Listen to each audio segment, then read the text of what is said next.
আজকে থেকে অনির্দিষ্টকালের জন্য রেশন ধর্মঘটের ডাক দিয়েছে রেশন ডিলাররা। তুমি যে কথা বলছিলে, কয়েকটা দোকান খোলা রয়েছে, কয়েকটা দোকান বন্ধ রয়েছে, কিন্তু গ্রাহকরা তারা কি করে বুঝবেন? সব থেকে বড় কথা, বহু গরিব মানুষ আজকে মাসের শুরুতেই রেশন দোকানের দিকে তাকিয়ে থাকেন। তাদের কি অবস্থা? রঞ্জিত আমাদের সঙ্গে রয়েছেন। রঞ্জিত, ইতিমধ্যেই যা খবর পাওয়া যাচ্ছে, রেশন ডিলার সংগঠনের বিভিন্ন নেতৃত্ব তারা ময়দানে নেমে এসেছেন। কি খবর পাওয়া যাচ্ছে, কি ছবি উঠে আসছে?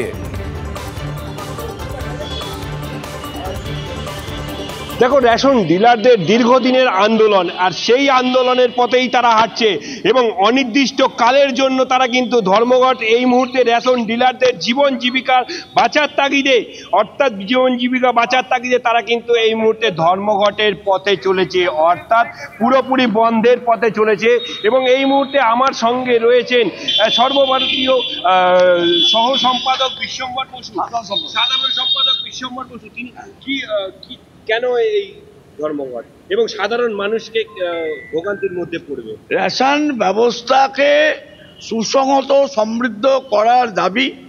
সেই সমৃদ্ধ করতে গেলে যারা রেশন বিলি বন্টন করি আমরা, তাদের জীবন ও জীবিকাকে বাঁচাবার তাগিদে, রেশনে বরাদ্দ বাড়াবার দাবিতে এবং রেশনের গুণগত মান উন্নত করার দাবিতে, সময় মতো রেশন সরবরাহের দাবিতে আমাদের আন্দোলন। পিডিএস কন্ট্রোল অর্ডার চালু করার নামে রাজ্যের খাদ্য দপ্তর যে দমনমূলক নীতি নিয়েছে, তার প্রত্যাহারের দাবিতে আজ থেকে অনির্দিষ্টকালে ধর্মঘট বহু রাজ্যে গতকালই শুরু হয়েছে।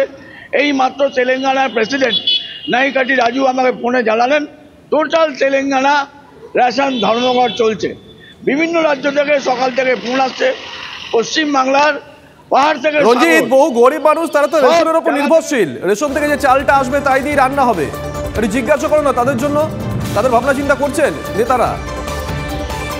তারা রেশন দোকানের উপর নির্ভর, তারা কি করে রেশন পাবেন? তাদের আমরা মানুষের কাছে আমাদের পরিচয় আমরা আগেই দিয়েছি।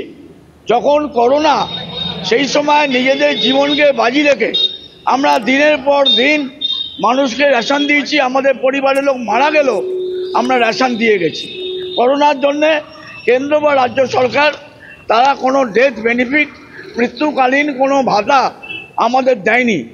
এই আন্দোলনের ফলে কোনো মানুষের আপাতত রেশন না পেলেও এই রেশন থেকে তারা যাতে বঞ্চিত না হন, এই আন্দোলনে এটাও আমাদের মূল দাবি। তাদের প্রত্যেকের প্রাপ্য রেশন আমরা ধর্মঘট শেষ হলে আমরা তাদের হাতে তুলে দেবো।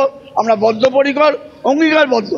এই যে নির্দিষ্ট সময়সীমা আপনারা ধর্মঘট করছেন, তারপরে তাদের কাছে রেশন পৌঁছাবেন। মানুষের খাদ্য খাবার যেটা দিয়ে রেশন, অর্থাৎ ফ্রাই প্রাইস সব দিয়ে চলে, গরিব মানুষ, অতি নিম্নবিত্ত মানুষ, তারা কিভাবে তাদের খাবারটা কিভাবে জুটবে এই সময়? আমরা 26শে জুলাই থেকে তালকোটরা স্টেডিয়ামে সর্বভারতীয় সম্মেলনের মাধ্যম থেকে, সেই দিন থেকেই আমরা মিডিয়ার মাধ্যমে, সংবাদ মাধ্যমে প্রচার করে আসছি। দোকানে দোকানে কার্ড হোল্ডারকে বলেছি যে জানুয়ারি থেকে আমাদের রেশন ধর্মঘট অনির্দিষ্টকালীন শুরু হবে। তাই প্রত্যেকটা মানুষ জানেন, আপনাদের টিভি 9-এর ক্যামেরার মাধ্যমেও তারা, সংবাদ মাধ্যমেও তারা জানেন। এটা কোনো তাদের কাছে নতুন বিষয় নয় যে আমরা হঠাৎ। রঞ্জিত, নজর থাকবে। তুমি যে কথা প্রশ্ন করলে, তুমি বারংবার বিশ্বম্বর বাবুকে, তিনি কিন্তু সেই উত্তরটা দিলেন না যে গরিব মানুষ তারা কি করবেন আজকে। মানে আজকে আমি চাল আনতে যাবো, আমার ঘরে নুন আনতে পান্তা ফুরে অবস্থা, কবে রেশন ডিলাররা সংগঠনে এই আন্দোলন ফান্দোলন তুলে নেবেন, তারপর আমি পাবো বরাদ্দটা? এটা কোনো উত্তর হয়? নজর থাকবে আমাদের। আর এরপরে আমরা চোখ রাখবো একটু ব্যারাকপুরের দিকে, কারণ সেখানে অর্জুন সিং, সোমনাথ সাহ কোন্দল কোনোভাবেই থামছে না, হিমশিম খাচ্ছে তৃণমূল।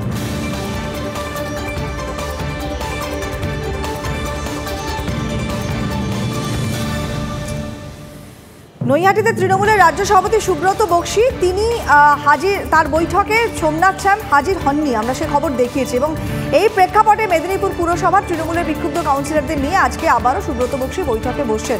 পুরপ্রধানের পদত্যাগের দাবিতে আন্দোলন শুরু করেছিলেন তৃণমূলের 10 জন কাউন্সিলর। সবাই কি আজকে আদৌ ওই বৈঠকটায় আসবেন? আদৌ সমাধান সূত্র মিলবে? সেদিকেই নজর রয়েছে।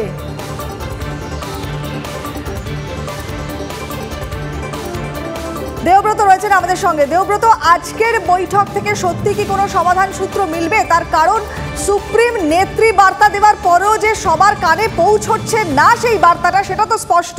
আগে তো সেই বার্তা কার্যকর করতে হবে, তারপর তো সংগঠন মজবুত। সুব্রত বক্সী নিজে বৈঠক, যেটা কথা উঠে আসছে, সোমনাথ শ্যাম আসেননি, আজকে আবার সুব্রত বক্সী বসছেন। সত্যি কোনো সমাধান সূত্র মিলবে? সবাই উপস্থিত থাকবেন? দেখ, এটা কিন্তু খুব বড় প্রশ্ন যে সবাই উপস্থিত থাকবেন কিনা।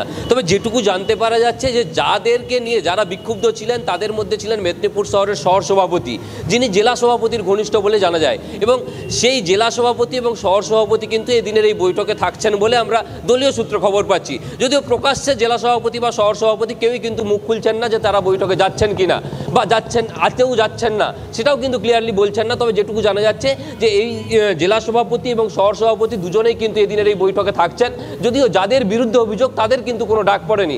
তার ফলে এই যে বিভাজন, এই বিভাজন আদৌ মিটবে কিনা এটা কিন্তু একটা বড় প্রশ্ন চিহ্নের মুখে রয়ে যাচ্ছে। যে যাদের নিয়ে বিক্ষোভ, যাদের বিরুদ্ধে বিক্ষোভ, দুপক্ষকে কিন্তু ডাকা হচ্ছে না। তার ফলে এক পক্ষ ওখানে যাচ্ছে, এক পক্ষ কিন্তু থেকেই যাচ্ছে। তার ফলে একটা বিভাজন যে তৈরি থাকছে, সেই বিভাজন যে নীতিটা রয়ে গেল কোথাও একটা, সেটা কিন্তু স্পষ্ট। তার ফলে যে আদৌ এই বিভাজন মিটিয়ে সমস্যার সমাধান হবে মেদিনীপুর পৌরসভা এলাকায়, যে তাদের যে দাবি, সে দাবি মিটবে, বা মেদিনীপুরে যে বিভাজন দলের মধ্যে, সেই বিভাজনটা কিন্তু কিছুটা হলেও রয়ে গেল বলেই মনে করা হচ্ছে। বেশ নজর থাকবে আমাদের, তুমিও নজর রাখো দেবব্রত। এদিকে প্রকাশ্য দিবালোকে কোলাঘাটের রূপনারায়ণ নদী থেকে চলছে বালি চুরি। এই ঘটনায় গ্রেপ্তার এখনো পর্যন্ত 12 জন, আটক করা হয়েছে 4টে নৌকা। প্রশাসনের নাকের ডগায় 300 টাকার বিনিময়ে বালি কাটা হচ্ছে, এমনটা দাবি করেছেন যারা বালি পাচারকারী শ্রমিক, যারা তারাই ঠিক কি বলেছেন শোনাবো। এগুলো নদীতে আমরা তো এইটা সারা জীবন করে খাই, আমাদেরও তো পেট আছে, আমাদেরকে একটা খেটে খেতে হয়। সারাদিনে হয়তো এই কাজটা করার পরে 300 টাকা কি 350 টাকা আমরা রোজ পাই। আমরা যে কোনো একটা পার্টির ঘরে দিই, ও বালি নাই, নিয়ে এসে আমাদেরকে টাকা দেয়। আগে কিছুদিন হয়েছিল, সেটা বন্ধ হয়ে গেছিল। তারপর রিসেন্ট আমি দেখছি যে আবার চালু হয়েছে এটা। প্রশাসন আসে না? না, প্রশাসন কোনো কিছু এর পদক্ষেপ কিছু নিচ্ছে না। আমরা সাধারণ বাসিন্দা হিসাবে চাইছি যে এটা তো আমাদের ক্ষতি। আমি দ্রুত প্রশাসনের কাছে আবেদন করছি যে এর দ্রুত যেন ব্যবস্থা নেওয়া হয়। এলাকার গরিব মানুষ যারা নৌকা চালিয়ে যারা জীবনযাপন করেন, তারা ওখান থেকে বালি তুলে নিয়ে এসে এক অসাধু চক্র আছে, সেই চক্রর হাতে বালি তুলে দেয়, সেই অসাধু চক্র বালি বিক্রি করে। এটা ঠেকানো হয়েছিল, আমরা আবারও চেষ্টা করছি, আমাদের লেভেলে মিটিং হয়েছে, আমরা এই অসাধু চক্রকে বন্ধ করব, এটাকে প্রতিরোধ করবই আমরা। কনিষ্ক আমাদের সঙ্গে রয়েছেন আমাদের সহকর্মী। কনিষ্ক, পুলিশ প্রশাসন যে জানে না এমনটা তো নয়, আটকানো কেন যাচ্ছে না?